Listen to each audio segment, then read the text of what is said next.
المكتب التعاوني للدعوة والإرشاد وتوعية الجاليات بمحافظة بدر.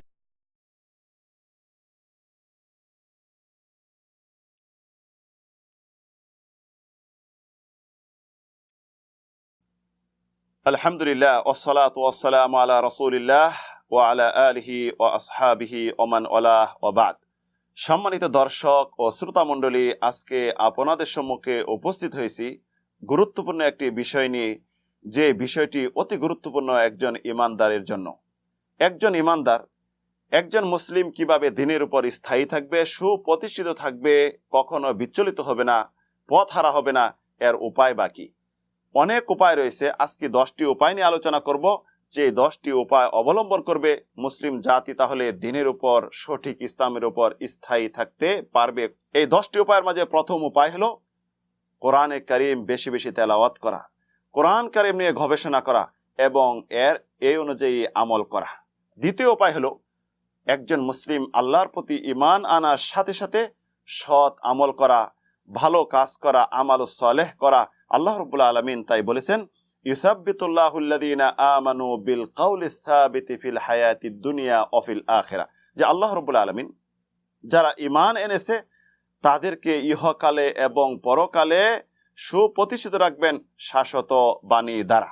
তৃতীয় আসুন, যত নবী এবং রাসূল অতিবাহিত হয়ে গেছে তাদের কিস্সাগুলি, ঘটনাগুলি, তাদের উম্মতদের সাথে ঘটে যাওয়া যে ঘটনাগুলি রয়েছে সেই নিয়ে গবেষণা করা, চিন্তা করা এবং সেই অনুযায়ী আমল করা, নবী রাসূলদের আদর্শর অনুসরণ অনুকরণ করা। চতুর্থ আসুন, আল্লাহর কাছে বেশি বেশি দোয়া করা। একজন মুসলিম জাতির ইসলামের উপর, দ্বীনের উপর সুপ্রতিষ্ঠিত থাকার সবচেয়ে বড় হাতিয়ার হলো আল্লাহ রাব্বুল আলামিনের কাছে দোয়া করা, যেটা আল্লাহ রাব্বুল আলামিন তার বান্দাকে শিক্ষা দিয়ে দিয়েছেন, রব্বানা লা তুজিগ কুলুবানা বাদা ইয হাদাইতানা, হে আল্লাহ আমাদেরকে সুপথ প্রদর্শন করার পরেও আমাদেরকে বক্র করবেন না। পঞ্চম উপায় হলো আল্লাহ রাব্বুল আলামিনের জিকির বেশি বেশি করা। এটি হলো দ্বীনের উপর স্থায়ী থাকার একটি সবচেয়ে উত্তম উপায়। আল্লাহ রাব্বুল আলামিন তাই কোরআনে কারীমে ঘোষণা দিয়েছেন, একজন মুসলিম জাতি যে আল্লাহ রাব্বুল আলামিনের জিকির করবে সেই সম্পর্কে বলেছেন, ইয়া আইয়ুহাল্লাযীনা আমানু ইযা লাকিতুম ফিআতান ফাসবুতু ওয়াযকুরুল্লাহা কাসীরান লাআল্লাকুম তুফলিহুন, হে ঈমানদারগণ, তোমরা যখন প্রত্যক্ষভাবে কোনো জাতির সাথে মোকাবেলায় অবতীর্ণ হবে তখন তোমরা প্রতিষ্ঠিত থাকবে, স্থায়ী থাকো এবং আল্লাহ রাব্বুল আলামিনের জিকির করো। আল্লাহ রাব্বুল আলামিন তোমাদেরকে অবশ্যই সফল কাম করবেন। রাসূল সাল্লাল্লাহু আলাইহি ওয়াসাল্লাম সর্বদা আল্লাহর কাছে দোয়া করতেন দ্বীনের উপর স্থায়ী থাকার জন্য। যেমন মা আয়েশা রাদিয়াল্লাহু আনহা বলেন, রাসূল সাল্লাম সব সময় যে দোয়াটি করতেন, ইয়া মুকাল্লিবাল কুলুব সাব্বিত কলবি আলা দীনিকা ওয়া তাআতিক, হে অন্তর পরিবর্তনকারী, আমার অন্তরকে আপনার দ্বীনের উপর এবং আপনার অনুসরণের উপর স্থায়ী রাখুন। ষষ্ঠ উপায় হলো আল্লাহর দিকে আহ্বান করা মানুষকে। আল্লাহর দিকে আহ্বান করা নবী এবং রাসূলদের কাজ এবং নবী এবং রাসূলদের যারা অনুসরণকারী আলেম ওলামাদের কাজ। এই আল্লাহর দিকে আহ্বান করবে একজন মুসলিম জাতি তার ইলম অনুযায়ী এবং দলিল ভিত্তিক, কোরআন এবং সুন্নাহ ভিত্তিক। সপ্তম উপায় হলো সৎ সঙ্গ গ্রহণ করা, আলেম ওলামাদের সাথে মিলেমিশে থাকা, তাদের সাথে উঠা বসা করা, মুমিনদের সাথে, আল্লাহর পথে আহ্বানকারীদের সাথে, সৎ ব্যক্তিদের সাথে উঠা বসা করা। এই উঠা বসা করলে ঈমানের উপর, দ্বীনের উপর স্থায়ী থাকার সুন্দর এটি হলো একটি উপায়। আপনি জানেন বনী ইসরাঈলদের একটি ঘটনা, এক ব্যক্তি 99 জনকে হত্যা করেছে। হত্যা করার পরে সাধারণ একজন আবেদের কাছে গেছে যে ইবাদত করে, তার মাঝে ইলম নেই, বলছে আমার কোনো তওবা আছে কিনা। সে বলছে না, তোমার কোনো তওবা নেই। তখন তাকে সে হত্যা করে 100 পূর্ণ করার পরে একজন আলেমকে জিজ্ঞাসা করলো।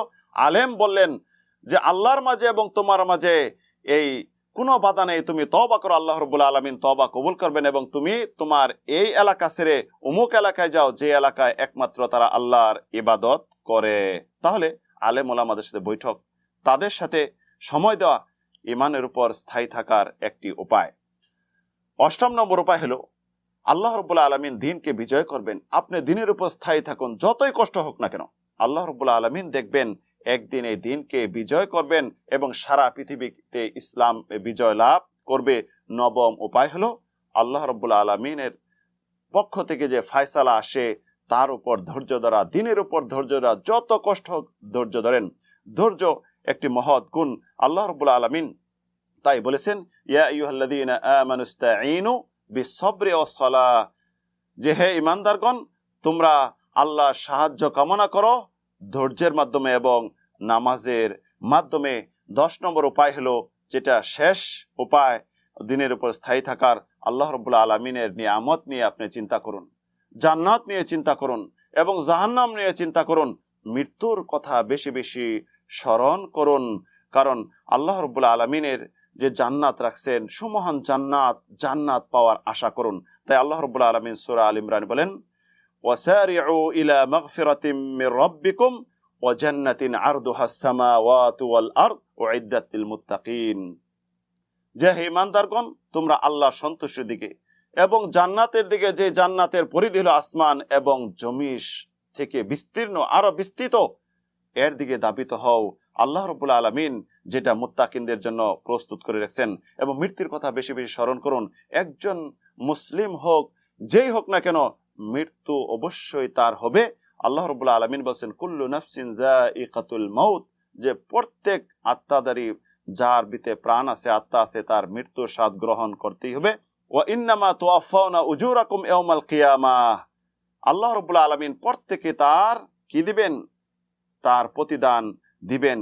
রাসূল সাল্লাল্লাহু আলাইহি ওয়াসাল্লাম সব সাহাবীদেরকে সবসময় তিনি জান্নাতের কথা স্মরণ করাই দিতেন। একদিনের ঘটনা, যখন ইয়াসির, আম্মার এবং আম্মারের মা সুমাইয়াকে যখন ইসলাম গ্রহণ করার কারণে শাস্তি দেওয়া হচ্ছিল, রাসূল সাল্লাল্লাহু আলাইহি ওয়াসাল্লাম সেই দিকে অতিবাহিত হচ্ছেন, তাদেরকে ধৈর্য ধরতে বলবেন এবং বললেন, সাবরান ইয়া আলু ইয়াসির ফা ইন্না মাওইদাকুমুল জান্নাহ, হে ইয়াসিরের ফ্যামিলি, তোমরা ধৈর্য ধরো, আল্লাহ রাব্বুল আলামিন তোমাদের ঠিকানা জান্নাতে রেখে দিয়েছেন। তাই সম্মানিত দর্শক ও শ্রোতা মণ্ডলী, আজকে যে সংক্ষিপ্তভাবে আমরা 10টি উপায় জানলাম, উপায়ের উপর যদি আমরা আমল করতে পারি, তাহলে দিনের উপর সঠিকভাবে থাকার, স্থায়ী থাকার আমাদের পক্ষে সম্ভব হবে, আল্লাহর সন্তুষ্টি সম্ভব হবে এবং জান্নাত পাওয়ার পথ সুগম হবে।